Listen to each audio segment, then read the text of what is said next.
Hello friends, so this is Yogesh Tyagi, faculty of mechanical engineering.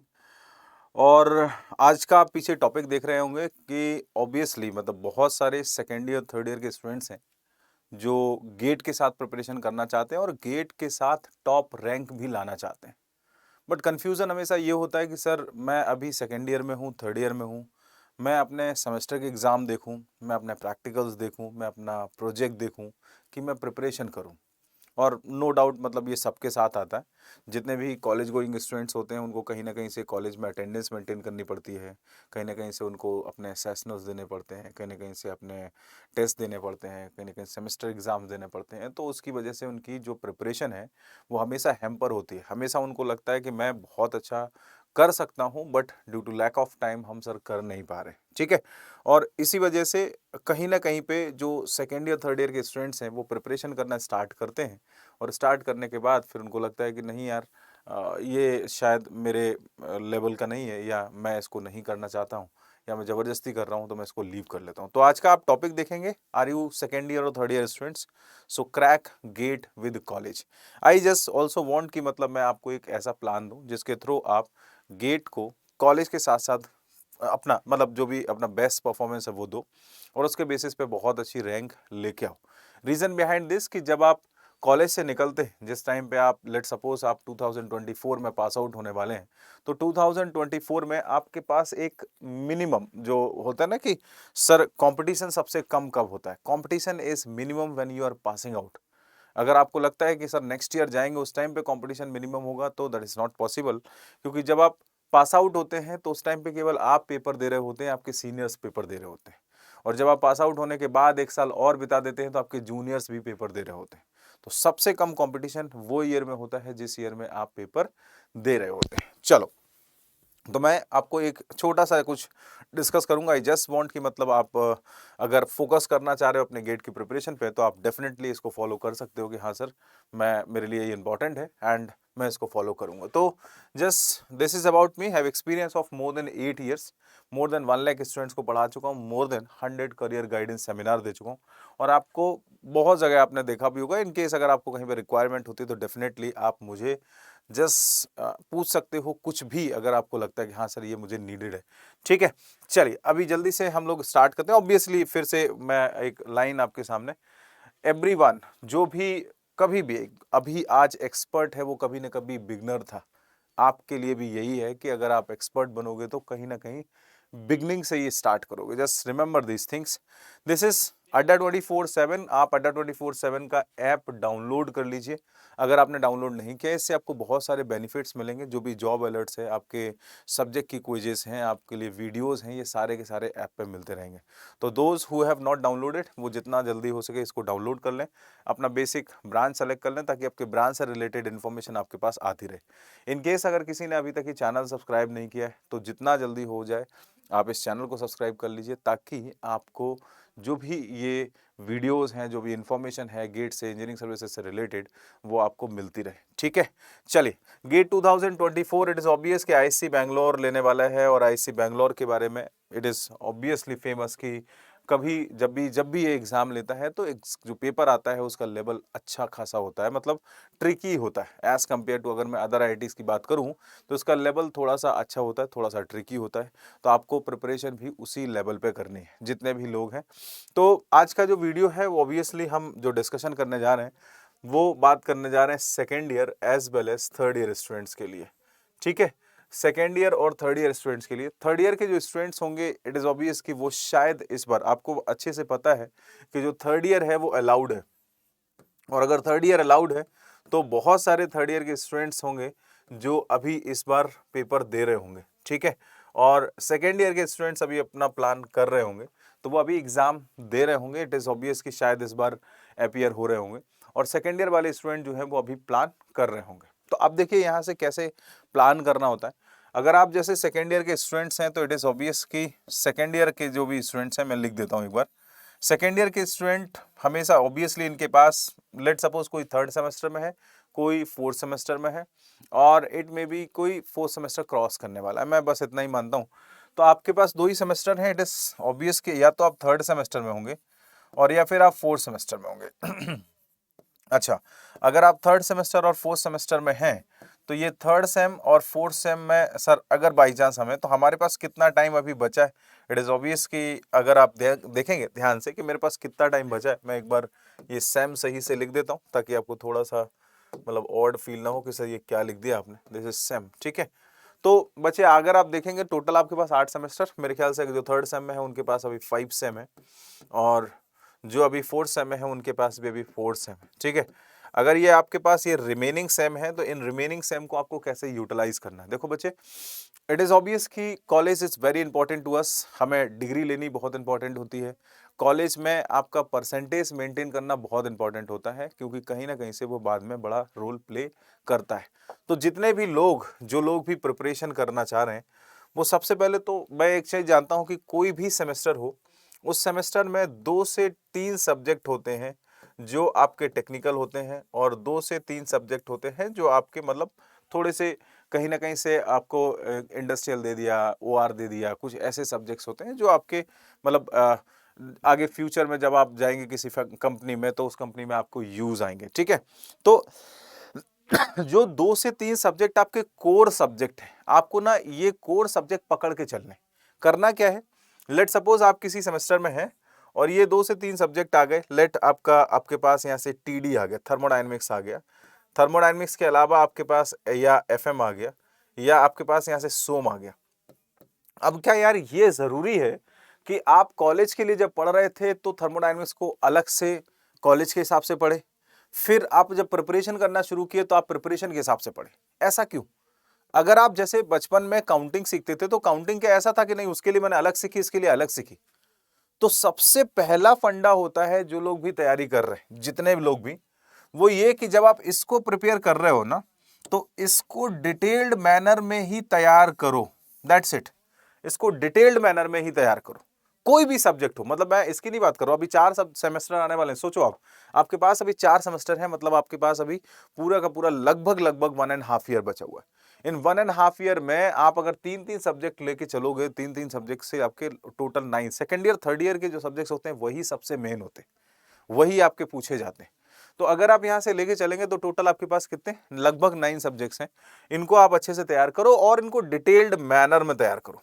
आपको कुछ ऐसा सोचना ही नहीं है कि मैं इसको सेमेस्टर के लिए तैयार कर रहा हूं या मैं इसको सर अपने कॉलेज के लिए तैयार कर रहा हूं। आप बस इतना जानोगे सर थर्मोडायनेमिक्स का मतलब मेरे लिए थर्मोडायनेमिक्स है, मैं थर्मोडायनेमिक्स तैयार कर रहा हूं। चाहे मेरा गेट का एग्जाम आएगा मैं गेट का दे दूंगा, मेरा सेमेस्टर का एग्जाम आएगा मैं सेमेस्टर का दे दूंगा, या कोई भी दुनिया का एग्जाम आएगा सर थर्मोडायनेमिक्स का मुझसे क्वेश्चन नहीं रुकेगा। आप इस लेवल पे तैयारी करो। इससे आपके 2 फायदे होंगे। एक तो आप जब सब टॉपिक को बहुत अच्छे से पढ़ लोगे तो आप अपने कॉलेज में बहुत अच्छा स्कोर कर पाओगे। दूसरा, इसी टॉपिक को जब आप अपने गेट के लिए लेके आओगे तो अब आपको कुछ नहीं करना है, आपका ये सब्जेक्ट तैयार है, आपको प्रीवियस ईयर के क्वेश्चन लगाने हैं और इस सब्जेक्ट के बेसिस पे आपको इसके जो भी क्वेश्चंस आएंगे उनको सॉल्व करना है, बस इतना ही करना है। तो आपका जो डबल एफर्ट वाला काम होता है कि सर मैं कॉलेज के लिए अलग करूंगा, इसके लिए अलग करूंगा, वो डबल एफर्ट वाला काम फिनिश हो जाएगा। तो जो मैं आपको समझाना चाह रहा हूं, जितने भी कॉलेज गोइंग स्टूडेंट्स हैं वो सबसे पहले ना अपने सेमेस्टर के सब्जेक्ट्स पे फोकस करें। सबसे पहले अपने सेमेस्टर के सब्जेक्ट्स पे फोकस करिए। सेमेस्टर के सब्जेक्ट्स पे जब आप फोकस करेंगे तो इससे आपका मेन जो बेनिफिट आने वाला है वो यही आने वाला है कि आपका लिए चाहे वो गेट के लिए हो, चाहे वो गेट के लिए हो, चाहे वो इंजीनियरिंग सर्विसेज के लिए हो, और चाहे वो आपके सैम के लिए। अब आप ये मत सोचना कि सैम में बहुत आसान पूछा जाता है, सर मैं इसको डिटेल में क्यों पढूं। क्योंकि इसलिए पढ़ना है क्यों, जब आपने इसको तैयार किया था उससे थोड़ा सा ज्यादा एफर्ट डालना है, आपका गेट एंड ईएससी भी कवर हो जाएगा। और अगर आप दोबारा डालोगे तो आपको पूरा एफर्ट डालना पड़ेगा। इससे आपका फायदा क्या होगा, आपका जो टाइम है ना, जो आपको लगता है कि बहुत ज्यादा टाइम लग रहा था सर ये करने में, बहुत ज्यादा टाइम लग रहा था वो करने में, है ना, वो टाइम बच जाएगा। तो आपको जो ध्यान रखना है, चाहे वो सेकेंड ईयर का स्टूडेंट हो, चाहे वो third year, even third year के स्टूडेंट के पास थोड़ा सा कम टाइम रहता है, तो उनको ऑब्वियसली अपने सेमेस्टर वाला तो फोकस करना ही है। This is for third year. अगर वो थर्ड ईयर में है तो अपना सेमेस्टर का एग्जाम तो सेमेस्टर का जो पेपर है उसको तो कवर करना ही है। साथ में आप एक सेकेंड ईयर वाले जो सब्जेक्ट्स हैं, यहाँ से एक सब्जेक्ट इसका ले लो, एक सब्जेक्ट इसका ले लो, थोड़ा सा ज़्यादा मेहनत करो, आप इसको ऐसे तैयार करना शुरू करो, है ना। क्योंकि आप सेकेंड ईयर में थोड़ा बहुत पढ़ के आए हो, और पढ़ के आए हो तो आप उसको अच्छे से कर सकते हो, है ना। तो ये प्लानिंग करनी होती है, जब भी कोई तैयारी करता है तो उसको प्लानिंग करनी होती है कि if I am third year तो मैं थर्ड ईयर को अच्छे से भुनाऊंगा, फाइनल ईयर तक जाते जाते मैं अपना एग्जाम क्रैक कर लूंगा। सेकेंड ईयर वाले बच्चों को ये प्लान में रखना चाहिए कि मैं सेकेंड ईयर से थर्ड ईयर तक बहुत अच्छे से प्रिपेयर करूंगा और फिर मैं थर्ड ईयर में एक बार पेपर देके भी देखूंगा। अगर मैं पेपर में अच्छी रैंक ला पाता हूं तो अच्छी बात है, नहीं ला पाता हूं तो एटलीस्ट मेरी कितनी प्रिपरेशन का लेवल है ये भी मुझे पता चल जाएगा। तो जितने भी लोग हैं, अभी आपके पास, मैं हमेशा बताता हूं कि अभी आपके पास बहुत टाइम है। अगर आप गेट 2024 के लिए सोच रहे हैं तो गेट 2024 के लिए ऑलमोस्ट आपके पास अभी आपके पास लगभग 16 मंथ है, ठीक है। 16 मंथ है यहाँ से, अगर आप प्लान करेंगे, ऑलमोस्ट नहीं मतलब ज्यादा, 16 मंथ से ज्यादा। और अगर आप एक मंथ में 25 डेज का भी प्लान करते हैं, एक मंथ में अगर आप 25 डेज का भी प्लान करते हैं तो आप यहाँ से देख सकते हैं कि सर 0 और यहाँ से अब बेसिकली देख सकते हैं कितना हो गया 400 डेज। आपके पास ना टोटल 400 दिन है। टोटल 400 दिन का मतलब आप समझ सकते हैं कि भाई अगर मैं एक दिन पे 100 मार्क्स का हमारा पेपर होता है, मैं एक दिन भी यूटिलाइज करता हूं तो 1 मार्क के लिए मुझे 4 डेज मिल रहा है, ठीक है।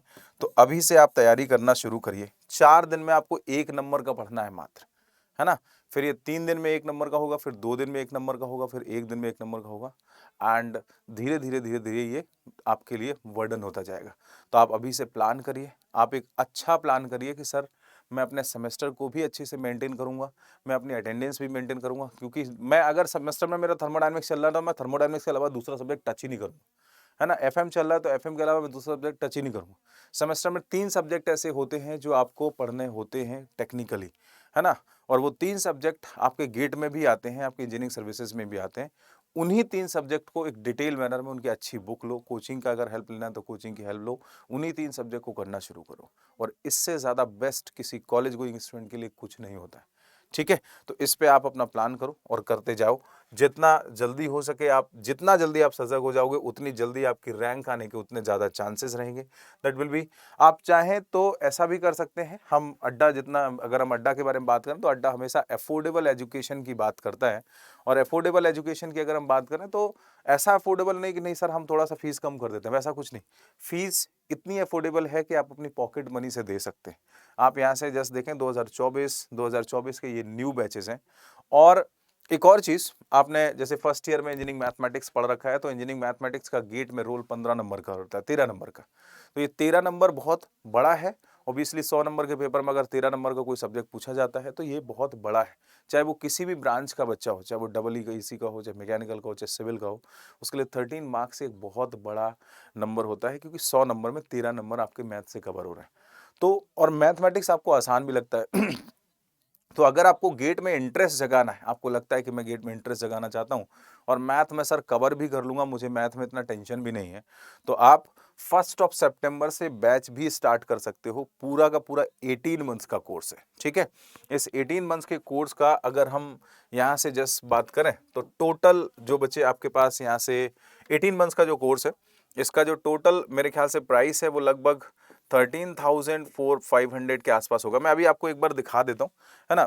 और इसमें अगर आप अभी डिस्काउंट कोड का भी मैं बता देता हूँ, आप यहाँ से अगर डिस्काउंट कोड लगाएंगे, मैं कहीं पे जगह है ये Y497, ये डिस्काउंट कोड है। अगर आप लगाएंगे तो वहाँ पे मैक्सिमम डिस्काउंट, इट में भी कि ये 17 लिखा है, वहाँ पे कभी 35 भी रहता है, कभी 37 भी रहता है, तो आप, या कभी इट में भी कि 17 रहे, तो जो भी मैक्सिमम डिस्काउंट होगा वो आपको मिल जाएगा और ये बहुत ही मिनिमम कॉस्ट में आपको मिलेगा, ठीक है। आपको मैं दिखा देता हूँ, जो लोग भी प्रिपरेशन करना चाहते हैं, जो लोग भी सीरियस हैं, जिनको लगता है कि हाँ सर मैं करना चाहता हूँ बट मेरे पास एक सही डायरेक्शन नहीं है, तो मैं तो यही चाहूंगा कि आप अपनी प्रिपरेशन अभी से शुरू करिए, क्योंकि गेट ही है जो गेटवे है हमारे लाइफ के लिए। हमारे जितने भी इंजीनियर्स हैं, आपको कहीं पे भी जॉब चाहिए, आपको लगता है कि आपको कुछ बहुत बड़ा करना है, आपको किसी आईआईटी से एमटेक करना है, आपको कहीं जॉब करना, आपको किसी फॉरेन यूनिवर्सिटी से एमएस करना, कुछ भी करना है, तो उसके लिए आपके पास गेट ही है। तो just be focused on this कि हाँ सर मुझे अगर ये करना है तो मेरे लिए कोई बहुत बड़ा इशू नहीं है, मैं पूरा अपना 2 इयर्स का टाइम दूंगा, मैं अपना डेडिकेटली काम करूंगा और डेफिनेटली योर जो लाइफ होगी ना वो एक गोल्डन लाइफ होगी। आप एक ऑफिसर बनेंगे जाके, जब आप गेट के एग्जाम क्वालिफाई करके किसी पीएसयू में जाएंगे तो ए ग्रेड के ऑफिसर बनेंगे, जिसमें आपका एक हैंडसम सैलरी रहेगा और हैंडसम पैकेज के साथ साथ आपको सारी फैसिलिटीज भी हैंडसम मिलेंगी।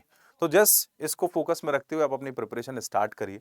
और कैसे करना है आपको, यहाँ से अगर जस्ट मैं बात करूं तो देखिए गूगल पे कुछ नहीं करना है आपको, अड्डा 24/7 का जस्ट टाइप करना है। या तो आप ऐप डाउनलोड कर लीजिए, ऐप के थ्रू आपको सारी चीज़ें मिल जाएंगी, या फिर यहाँ से जस्ट इस पे देखेंगे तो आपके सामने ये सारे के सारे ऑल कोर्सेज आ जाएंगे। आप यहाँ पे ऑल कोर्सेज में गेट एंड इंजीनियरिंग एग्जाम्स पर जाएंगे। गेट एंड इंजीनियरिंग एग्जाम्स में आपके पास गेट एंड ईएसई आ जाएगा, और जैसे ही आपके पास गेट एंड ईएसई आएगा तो ये सारे के सारे कोर्सेज आपके सामने ओपन हो जाएंगे। ठीक है, इन सारे के सारे कोर्सेज में आप यहाँ पे चले जाना व्यू ऑल में, तो आपको गेट 2024 के जो कोर्सेज हैं वो भी मिल जाएंगे। ये रहा गेट 2024 का बैच, आप इस पर क्लिक करेंगे। फीस जो है 13,999 है, which is the lowest fees in India अगर आप बात करें। और कोर्स के लिए अगर हम बात करें तो 1600 आवर्स का कोर्स है। वी कैन नॉट से कि नहीं सर ये कोर्स अगर लोएस्ट है तो मतलब सर कम तो नहीं पढ़ा होगा, नहीं, 1600 आवर्स इंडिया में कोई नहीं पढ़ाता है। तो आप इसको जब देखेंगे, आप यहाँ से देख सकते हैं, इसमें व्यू ऑफर्स में जाएंगे। आप यहाँ से जैसे व्यू ऑफर्स करेंगे तो व्यू ऑफर्स में आपको अभी अभी मैंने बताया कूपन कोड आपके लिए Y497, ये आपको कूपन कोड लगाना है, अप्लाई करना है। जैसे ही आप अप्लाई करेंगे तो आप देख लेंगे इस टाइम पे जो फीस आ रही है वो 8819.37 आ रही है। ठीक है, इस समय पे जो आ रही है वो फीस 8819.37 आ रही है। इट मे बी कि जब आप उस टाइम पे कर रहे हो तो 10,000 आ रही हो, 11,000, जो भी मैक्सिमम डिस्काउंट होगा वो मिलेगा। ठीक है, आप ये मान के चलो कि मुझे 10,000 पे करना है, बट फॉर 18 मंथ्स, देखो यहाँ से 18 मंथ्स के लिए 10,000 मतलब एक महीने के लिए 1,000 रुपए भी नहीं है। So can think about it, और आराम से अपना पढ़ना शुरू करिए। 1 बाय 1 इधर साइड बाय साइड अपनी पढ़ाई चलती रहे, सेमेस्टर के सब्जेक्ट चलते रहे, और दोनों जब फाइनल ईयर में निकलो ना तो एक बेहतरीन रैंक हो, इंटरव्यू के लिए तैयारी चल रही हो, और जैसे ही सर हम यहाँ से हमारे हाथ में डिग्री हो या डिग्री ना भी हो, इंटरव्यू हो जाए, हमारा सिलेक्शन हो जाए, एक बहुत अच्छी जॉब हो और अपने पेरेंट्स को वो हैप्पीनेस दो। ठीक है, बस इतना ही हमारे दिमाग में रहता है। अगर आप एक अच्छे एस्पिरेंट हैं तो आप इतना ही सोचते हैं। ठीक है, तो चलिए फिर हम लोग यहाँ से जस्ट इसको एंड करते हैं, और आई होप मतलब आपको मेरी बात समझ में आई होगी। कोड मैंने आपको बता दिया, दैट इज Y497, आप ये कोड लगा सकते हैं, एंड अपना प्रिपरेशन का जो लेवल है उसको वैसे ही जस्ट बनाए रखिए, एंड आई विश कि आपका सिलेक्शन होगा। बाकी कोई भी आपको डाउट आता है तो आप मुझे कमेंट करके बता सकते हैं। आपको कुछ पूछना है, आपको कुछ इसी और मतलब ऐसे इंपॉर्टेंट कुछ वीडियोस चाहिए तो definitely I will give you. ठीक है, थैंक यू वेरी मच।